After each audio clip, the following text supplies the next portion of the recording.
अस्सलाम वालेकुम नाजरीन, उम्मीद है आप लोग खैरियत से होंगे। नाजरीन, आज की सबसे अहम खबर यह है कि मियाँ साहब बोल पे हैं।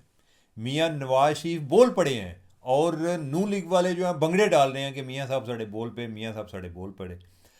मियाँ साहब जो हैं वो आपको पता है कि कम ही बोलते हैं और ज़माना इंतज़ार करता है कि मियाँ साहब कब बात करेंगे।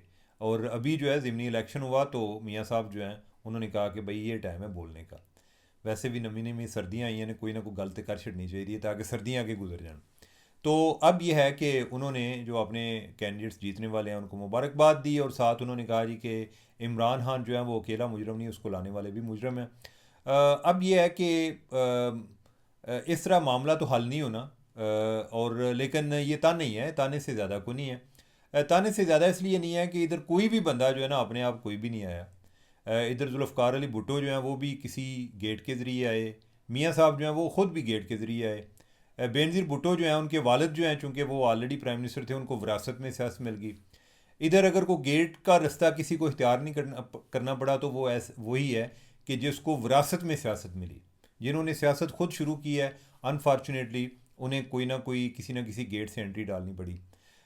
और फिर उसकी ये है कि हमारी मुल्क की हिस्ट्री भी ये है कि जब भी कोई इनके इधर अक्सर जो है मार्शल लॉ रहा तो बहुत सारे लोग जो हैं आगे जो पॉलिटिकल ओपनिंग्स मिलती हैं वो फिर कोई यूनिफॉर्म वाले ही उनको देते हैं। मैं सोचता हूँ कि यानी कि मैं जब पैदा हुआ था तो उस टाइम भी पाकिस्तान में मार्शल लॉ लगा हुआ था और फिर जब मैंने जर्नलिज्म शुरू की तो उस टाइम भी मार्शल लॉ लगा हुआ था। तो ये मार्शल लॉ जो है यानी कि इतना कॉमन है, लगता रहता है और उस दौरान कई लोगों को नए को ओपनिंग्स भी मिल रही होती हैं। तो अब यह है कि इसमें पीटीआई वाले कहेंगे जी कि अच्छा हमें जो लाने वाले हैं वो यानी कि हम अकेले मुजरम नहीं, हमें लाने वाले भी मुजरम हैं। तो फिर आगे जो है ये मौजूदा रजीम जो है इनको लाने वाले भी मुजरम हैं। और फिर ये है जी कि मियाँ साहब जो है इनको लाने वाले भी मुजरम हैं। तो मेरे ख्याल है बात तो इस तरह से आगे नहीं बढ़नी, बस मियाँ साहब ने भी एम साड़ ही फंके है। कोई इससे ज़्यादा उसकी अहमियत नहीं। और दूसरा मुझे एक और बात का ख्याल आता है कि मुझे याद है कि जब इमरान खान के खिलाफ तहरीक में तमाद आई और उससे पहले नून लीग वाले और पीपल्स पार्टी वाले कह रहे होते थे ज़रा पिछा हट जाना तो फिर देखना असी ये नाल की करने इस लड़ दिले दे नाल। यानी कि वो तासर देते थे कि हम जो है ना बहुत पॉलिटिक्स में हमने पीएचडी की हुई है, ये हमारे मुकाबले में बच्चा है, हम इसको खा जाएंगे। लेकिन वक्त ने साबित किया कि जो इमरान खान को लाने वाले थे ना उन्होंने ही आगे इनको भी बचाया। नहीं तो अब इमरान खान इतना स्ट्रांग हो चुका था और ये ओवरऑल वक्त के साथ साथ अपने आप को इम्प्रूव ना करके, अपनी इसलाह ना करके इतने कमज़ोर हो चुके थे कि इमरान खान इनको वैसे ही खा जाता। यानी कि उसके बगैर यानी कि जो इसको लाने वाले हैं यानी कि उनकी जगह पर जो नए आए वो इनको ले आए। अदरवाइज़ तो ये भी गए थे, इमरान खान ही इधर होना था। तो मेरा ख्याल है कि मियाँ साहब को ये जो अपने ताने वगैरह हैं इनसे आगे अगर बढ़ें, वो उनको चाहिए कि आइंदा ऐसा ना हो और उसके लिए बेहतर ये है कि वो अपनी जमात की इसलाह करें और इसको भी कोई राइवेंट से बाहर निकलने दें। कोई और लोग जो हैं उनको कोई क़्यादत की पोजीशन पर लाएं।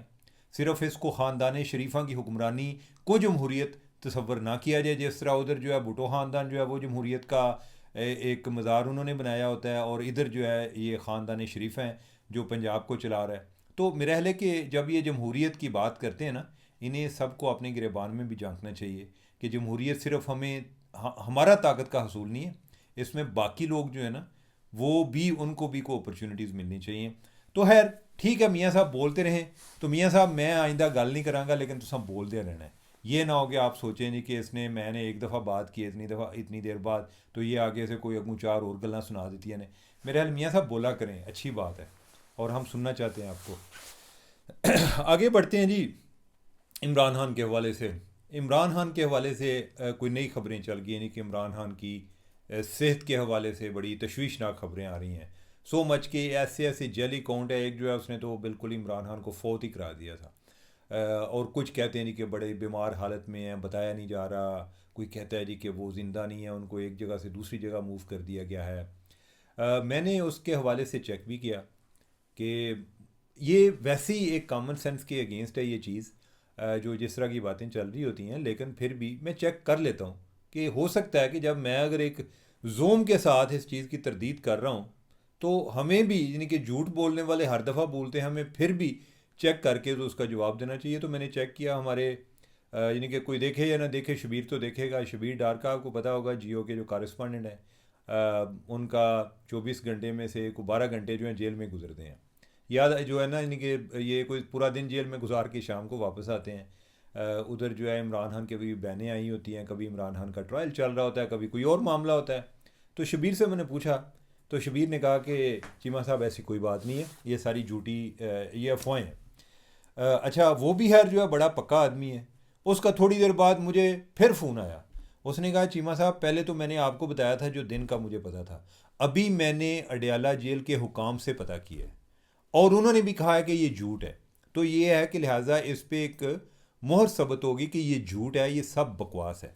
अब सवाल ये है कि ये पहली दफ़ा नहीं है, इससे पहले भी कोई इस तरह की बातें चलती हैं कि जी इमरान खान कुछ हो गया, फिर कोई वो तरदीद आती है जी ऐसी कोई बात नहीं है, फिर वो कहते हैं जी कि एक दफ़ा ख़ानदान की मुलाकात करा दें, वो देख लें, उनको पकड़ कर देख लें, और हाथ लगा के देख लें कि इमरान खान ज़िंदा हैं, उन्हें कोई मसला तो नहीं है, उनसे डायरेक्ट पूछ लें।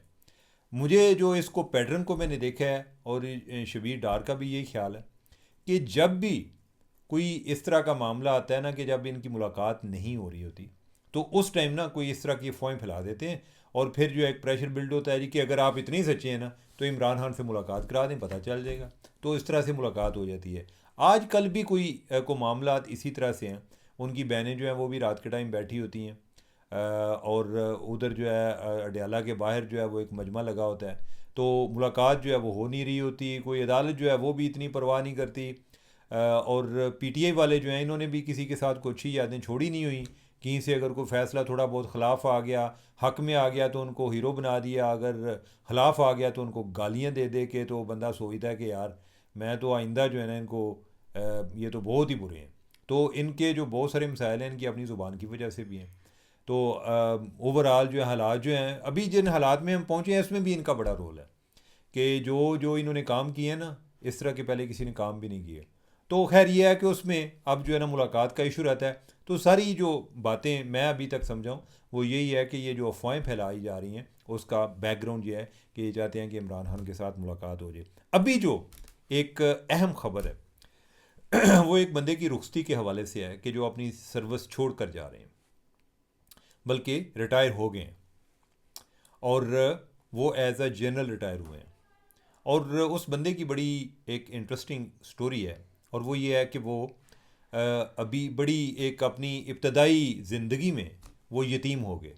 पहले उनकी वालदा फ़ौत हो गई, फिर उनके वालिद फ़ौत हो गए, फिर उनकी कफ़ालत की ज़िम्मेदारी किसी रिश्तेदार ने ली। लेकिन जो यतीम हो जाता है बस यतीम ही हो जाता है, बाकी जो है ना, या कोई खुदा तरसी करता है, वो भी कोई 4 दिन के बाद तंग आ जाते हैं। तो कोई इसी तरह के हालात उनके थे। खैर वो ना धक्के ठुडे खाते हुए यहाँ वो जो है ना आगे वो फ़ौज में पहुँच गए, और फ़ौज में भी किधर पहुँच गए, पीएमए में पहुँच गए, मिलिट्री एकेडमी में। और तो लिहाजा उन्हें जो पहला एक घर जैसा माहौल मिला, एक फैमिली जैसा इन्वायरमेंट मिला, वो उधर मिला। और उसके बाद उनकी आगे एलोकेशन होगी, जिस तरह मुख्तलिफ़ जगहों पे लोग जाते हैं। कोई आर्म्ड कोर में जाता है, कोई आर्टिलरी में जाता है, इन्फेंट्री में जाता है, सिग्नल में जाता है, इंजीनियरिंग ब्रांच में जाता है, मेडिकल में जाता है। तो मुख्तलिफ यानी डिपेंडिंग ऑन कि वो किस तरह से या किस कोर्स के ज़रिए, रूट के ज़रिए, वो रास्ते के ज़रिए वो आगे उन्होंने फ़ौज में शमूलियत इख्तियार की है। तो ये मिलिट्री एकेडमी के ज़रिए गए थे कि एक फ़ाइटर फोर्स में गए थे डायरेक्ट। तो इनको आगे सिंध रेजिमेंट में भेज दिया गया, और इनकी जो रेजिमेंट थी उसका नाम था 8 सिंध रेजिमेंट। जिस तरह होता है ना 29 बलोच और 50 पंजाब, या इस तरह से मुख्तलिफ जो यूनिट्स हैं उनके नाम होते हैं। तो सिंध रेजिमेंट जो है आगे उसमें भी 8 नंबर जो सिंध रेजिमेंट है उसमें ये उनकी यूनिट थी, यानी कि इधर से उनके अपने करियर का आगाज़ जो है वो इधर से हुआ। अब यह है कि उधर उन्हें लिखाना पड़ता है जी कि अगर आपको कुछ हो गया तो किस को इन्फॉर्म किया जाए, या ये है कि अगर कोई आपकी कोई प्रॉपर्टी है फॉर एग्ज़ाम्पल, तो फिर भी आपको कुछ हो जाता है तो कौन इस आगे किसको मुंतकिल होगी, या एमरजेंसी की सूरत में किससे रब्ता किया जाए। यानी कि उसमें लोग अपनी फैमिली का नाम लिखाते हैं, किसी का वालिद होता है वालिद लिखवा देता है, कोई यतीम होता है यानी वालदा मौजूद होती है वालदा का नाम लिखवा देता है।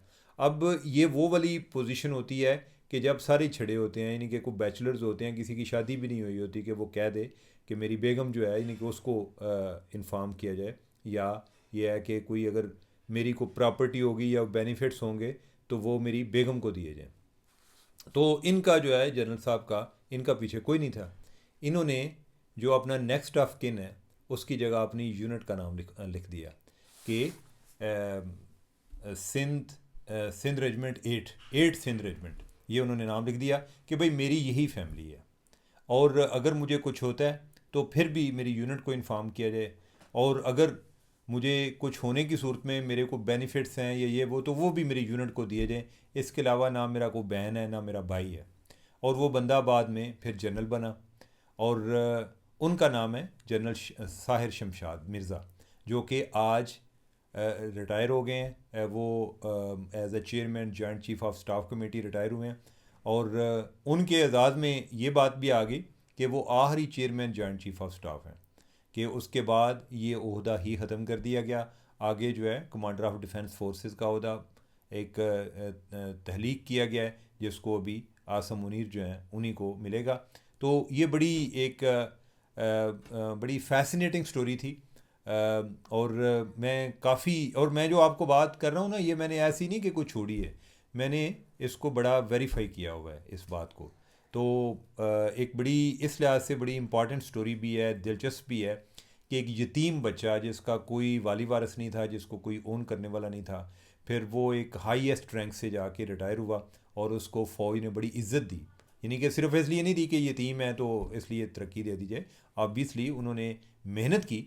लेकिन होता क्या है अनफॉर्चुनेटली, और भी जगहों पे लोग मेहनत करने वाले होते हैं, लेकिन बाज़ जगह पे खुशामदी कल्चर जो है वो मेरिट पर प्रिवेल कर जाता है, और सीधी एक नाक की सीध में काम करने वाला, ये मेहनत करने वाले पीछे भी रह जाते हैं। तो जो इसमें इनके पार्ट पे ये एक बड़ी एक दिलचस्पी थी, और बड़े एक एजाज़ की बात भी थी कि एक बच्चा जो कि बिल्कुल बेआसरा था वो फ़ौज में आया, और यानी कि उसकी जो वालदैन थे वो भी उसी की यूनिट बन गए, और बाद में वो बंदा तरक्की करता करता 4 स्टार जनरल बना। तो नाजरीन, आज के लिए इतने काफ़ी, मुझे दें इजाज़त। अल्लाह हाफिज़।